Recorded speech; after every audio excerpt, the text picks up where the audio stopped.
మన ఫ్యామిలీలో heart attack risk ఎక్కువ అని ఎప్పుడు మనం చెప్పొచ్చంటే, I'm doctor Deepti, interventional cardiologist, Maruti hospital, Guntur.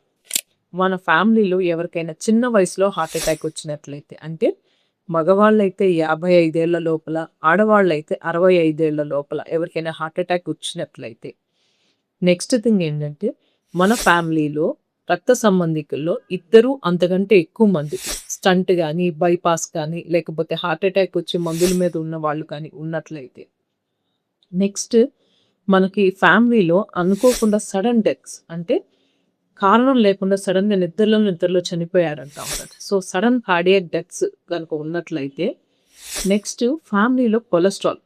అందరికీ కూడా కొలెస్ట్రాల్ మంచి హెల్తీ లైఫ్ స్టైల్‌లో ఉన్నప్పటికీ కూడా కొలెస్ట్రాల్ అనేది ఎప్పుడు ఎక్కువగా చెడు కొలెస్ట్రాల్ అనేది ఎక్కువగా ఉన్నట్లయితే, నెక్స్ట్ మనకి రిస్క్ ఫ్యాక్టర్స్ అంటే షుగరు, బీపీ, ఊబకాయం ఇలాంటి చిన్న వయసులోనే రావటం జరిగితే, ఇలాంటి ఫ్యాక్టర్స్ కనుక మన ఫ్యామిలీలో ఉన్నట్టయితే, మనకి హార్ట్ అటాక్ రిస్క్ అనేది చాలా ఎక్కువగా ఉంటది.